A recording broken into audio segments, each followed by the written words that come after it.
यशोमती मैया के नंद लाला।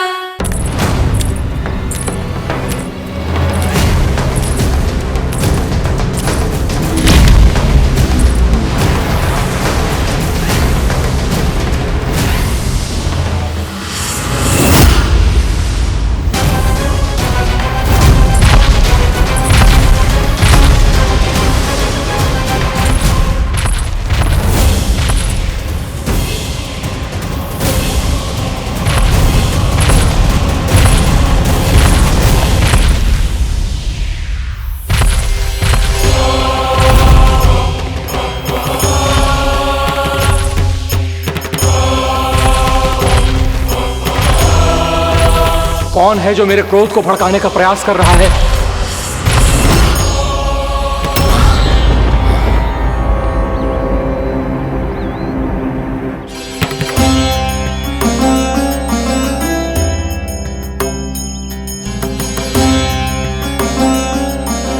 अभी क्या देखा मैंने? किसके पांव थे वो?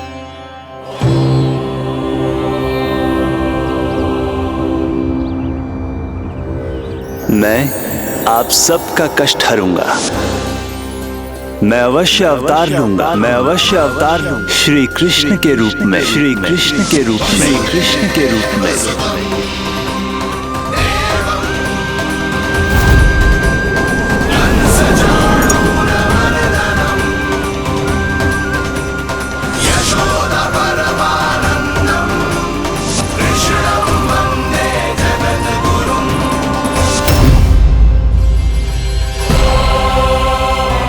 नहीं, नारायण चोरी नहीं कर सकते।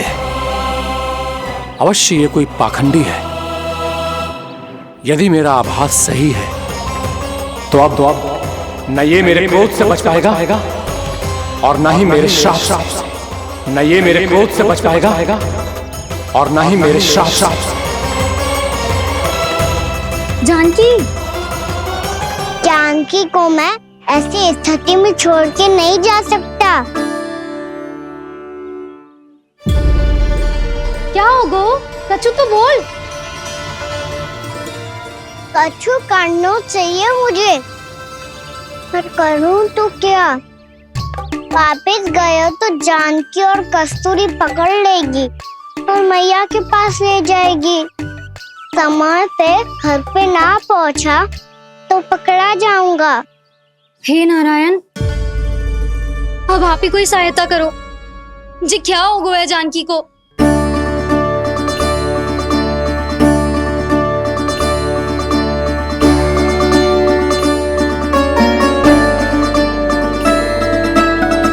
कस्तूरी, कस्तूरी, कस्तूरी।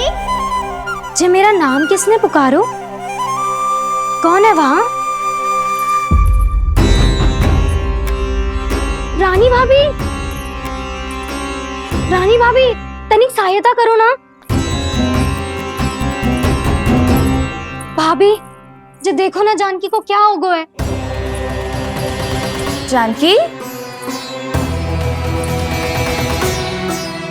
जानकी, क्या हो गया है? कस्तूरी, तनिक जल लेकर आ।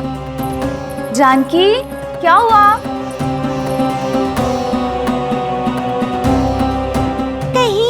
ये तो नहीं सोच रहे प्रभु कि बड़ी माँ थोड़ी देर में मैया को भी यहाँ बुला लेंगी? हाँ, और तब मैं निश्चिंत होकर घर जा पाऊंगा। पर प्रभु, यदि मैया को घर से निकलने से पहले ही पता चल गया कि आप घर पर नहीं हैं, तो क्या होगा? ना, कुछ तो गड़बड़ है। कहीं चोट लगने का तो प्रभाव ना है कि जे इतना सो रहा है। यदि मैया को आपकी अनुपस्थिति का पता चल गया तो क्या करेंगी वो? यशोदा, मुझे लगता है कि तुम्हारा मन ना आजकल ढूंढने लगो है कि कहीं से तुम्हें चिंता मिल जाए और तुम उसे व्यर्थ में ही ले लो। कहना क्या चाहते हो आप? यही कि तुम्हारा लल्ला कितनी शांति से सो रहा है और तुम यहाँ उसकी चिंता कर रही हो। सुबह की चोट को तो कब का भूल गए हो। तुम ही बताओ, तनिक भी पीड़ा होती इसे तो इतनी शांति से सो पाते हो? ना। तो बस, तो फिर चिंता मत ही करो, मैं रहूंगा ना इसी कक्ष में, ध्यान रखूंगा उसका। तो जे बोलो ना, आपको भी कान्हा के जैसे चादर तान के सोनो। अरे ना, भरी दोपहर में कोई सोता है क्या भला? पक्की बात?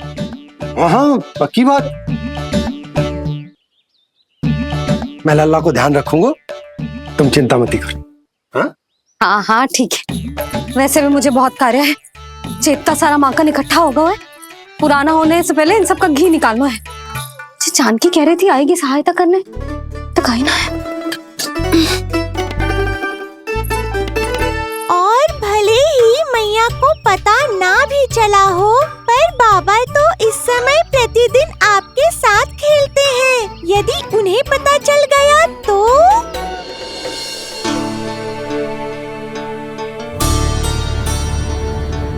देखा मैया कितनी चिंता करती है तेरी। एक बार बाबा को पता चल गया तो फिर मैया को तो पता चलना ही है। उनसे अधिक देर तक छिपा नहीं पाएंगे बाबा।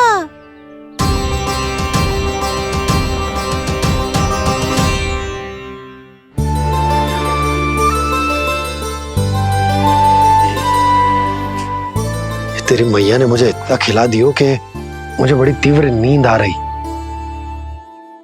मैं यहीं तेरे साथ तनिक विश्राम कर लेता हूँ।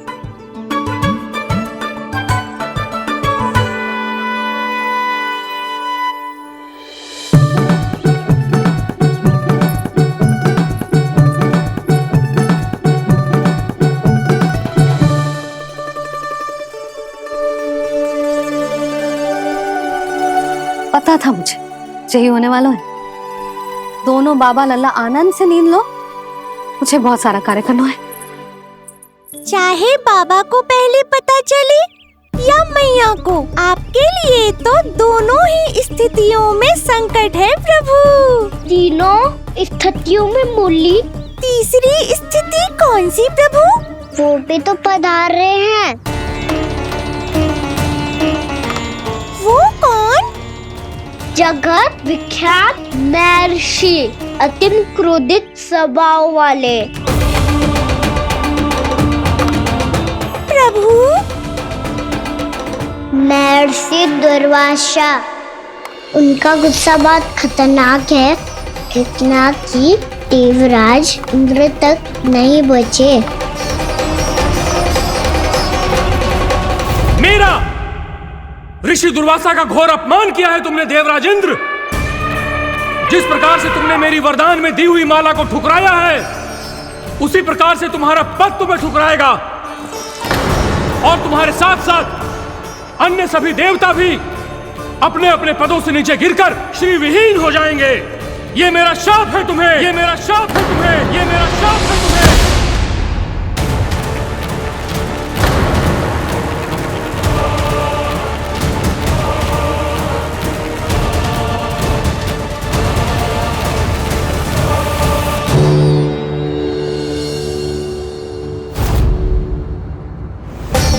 उनकी अर्धांगिनी को भी उनकी क्रोध का सामना करना पड़ा।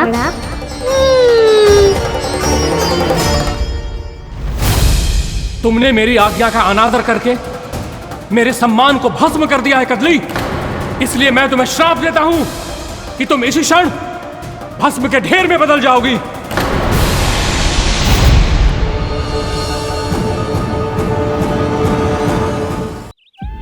ये क्या किया महर्षि आपने? इंद्र को भी नहीं छोड़ा, देवताओं पे भी दया नहीं की आपने, और अब मेरी पुत्री को अपनी क्रोधाग्नि से भस्म कर दिया। मैं आपकी संवेदनाओं को समझता हूं ऋषिवर, परंतु यदि मैंने देवताओं को श्राप न दिया होता तो समुद्र मंथन भी न होता और उन्हें अमृत भी न मिलता। और अब मेरे श्राप से आपकी पुत्री और मेरी पत्नी कदली फल बनेगी, और श्री विष्णु जी की कृपा से सभी पूजाओं में सबसे अधिक प्रयोग होने वाले फल होने का सम्मान प्राप्त होगा उसे।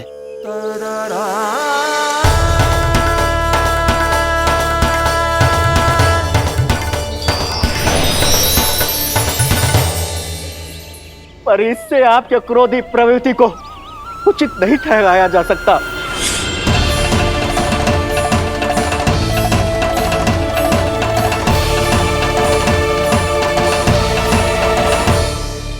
पर प्रभु, आपको उनसे संकट क्यों है? उन्हें थोड़ी ना पता है कि आपने क्या किया है।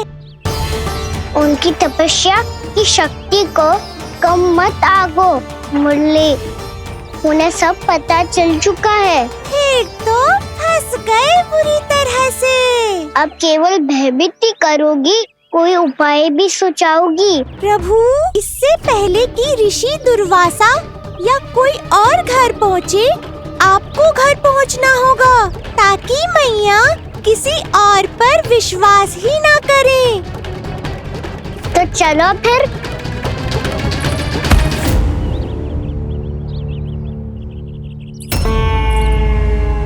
कान्हा, लगी तो नहीं तुझे? भाग तो ऐसे रहा था जैसे पीछे कोई चक्रवात आ रहा हो। चक्रवाती आरोह है ताऊ, क्रोध का चक्रवात।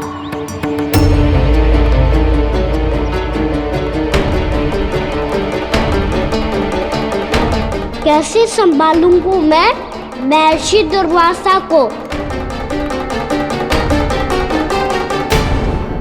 कान्हा, कहाँ खो गया? और ये माखन क्यों लगा है तेरे मुंह पे?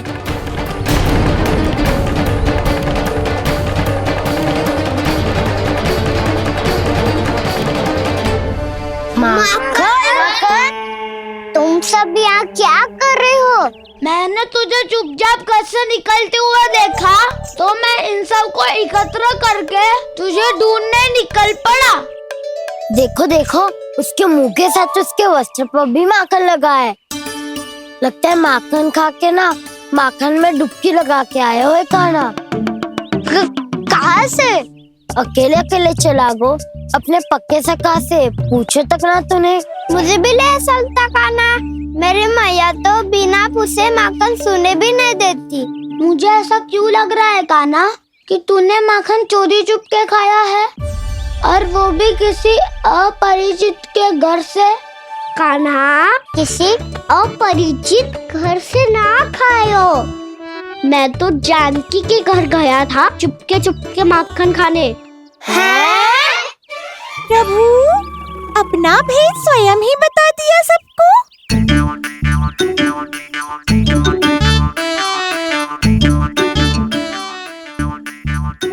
मेरा अर्थ है कि जानकी का घर खुला था तो मैं भीतर चले गयो।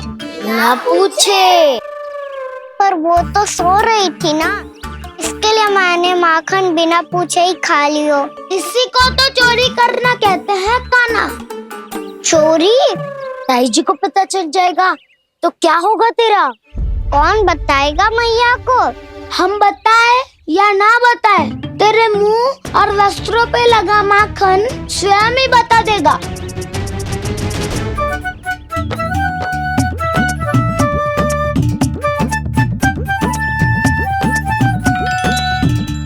माखन तो आपके वस्त्रों पे भी लगा है दाऊ। ये तो तब लगा होगा जब तुम मुझसे टकराया था। हाँ, मैया तो यही सोचेगी ना कि आप मेरे साथ ही थे। अब बताओ, कौन बताएगा मैया को? वसंता भी ने तो सुना है, ये बताएगा। सोच ले वसंता, मैया को मेरी बुराई सुन के क्रोध आया तो नाना मैं ना बताऊंगा। जब तक मुझसे सीधे सीधे प्रश्न ना किए जाए तब तक मैं कुछ ना बताऊंगा।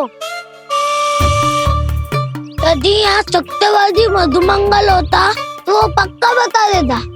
तब तो अच्छा है वो यहाँ नहीं है। मैं बताऊंगा ताई जी को, क्योंकि मुझे ताई जी ने सब सूचना देने को कहा था। कब? सुबह जब मैं ताई जी को पूजा के फूल देने को गया था। सुन, तेरी आंख के सामने कछु उल्टा सीधा हो या कोई अत्यधिक शरारत करे तो सीधे आके मुझे सूचना दियो, समझ गो? ना बताएगो ना तो मैं कान्हा को बाहर भेजने की आज्ञा वापस ले लूंगी। नाना आप आगे वापस मत देना, मैं सब बताऊंगा। इसलिए आपको तो ताई जी को बताना पड़ेगा। अर्थात मैया ने आपको बाहर भेजने से पहले ही गुप्तचर की व्यवस्था कर ली थी। मैंने वचन दिया है। मेरी आंखों के सामने कुछ भी उल्टा सीधा हुआ तो मुझे सूचना देनी पड़ेगी। पर तेरी आंखों के सामने कुछ उल्टा सीधा हुआ ही ना। वो बातों में उलझा रखा ना, मुझे बताना चाहिए ना तो अनुचित होगा बलराम। और सखा को फंसाना अनुचित ना होगा, क्यों दाऊ? ये निर्णय मैं कैसे करूं? तो और कौन करेगा? कीचड़।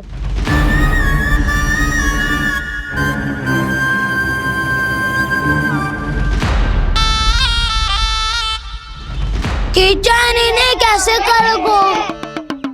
कान्हा और सीता माँ के बीच में कीचड़ फेंको प्रतियोगिता करते हैं। जो जीता सब उसी का ही साथ देंगे। बोलो स्वीकार है? स्वीकार है। तो मुझे भी स्वीकार है, पर नियम क्या होंगे? जो पहले थक जाएगा उसको हारा हुआ माना जाएगा, या फिर जो 2 बार अपने विरोधी पर कीचड़ फेंक देगा वो जीत जाएगा।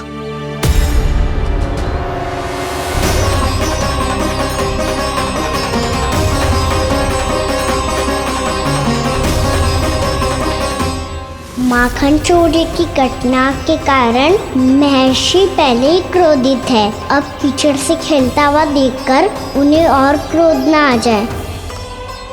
कान्हा तेरा ध्यान कहाँ है? खेल आरंभ होने वाला है। अब चुनौती स्वीकार कर ली है तो खेलना तो पड़ेगा ही। तो फिर चलो।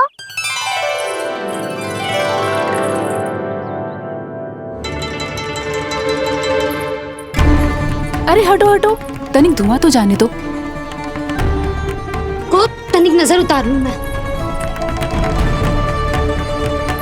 अरे वैद्य जी उपलब्ध ना है, मथुरा गए हुए हैं। इसकी स्थिति का उपचार किसी वैद्य के पास भी ना होगा, पर मेरे पास है।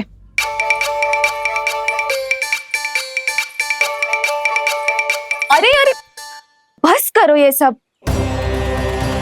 ये अधिकतर समय यशोदा के साथ ही होती है। हो सकता है उसे कुछ पता हो। जा, कोई शीघ्र जाकर यशोदा को बुला ला। मैं बुला लाती हूँ। हाँ हाँ।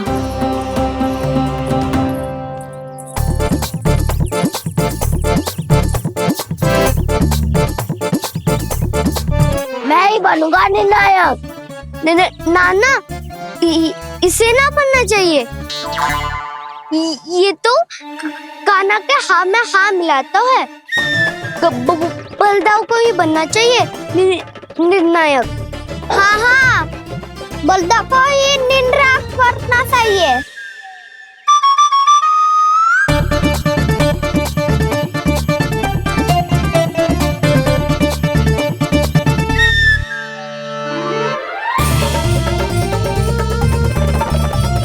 आरंभ करो।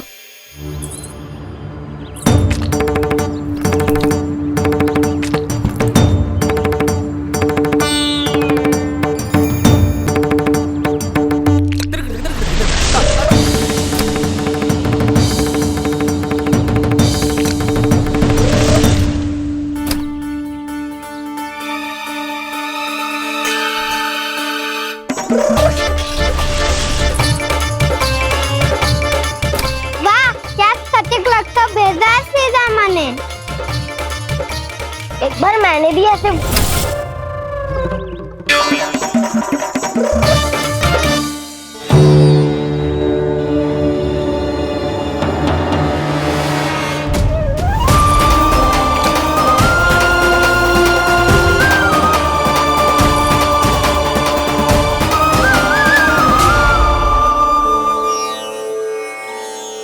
मैं बिल्कुल सही था। जो बालक सबके घरों से माखन चुराए, जो कीचड़ से खेले, वो नारायण का अवतार कदापि नहीं हो सकता। ये अवश्य कोई छलिया है जो कृष्ण होने का स्वांग कर रहा है। इसे इसके अपराध का बहुत कड़ा दंड दूंगा मैं। इसे इसके अपराध का बहुत कड़ा दंड दूंगा मैं। इसे इसके अपराध का बहुत कड़ा दंड दूंगा।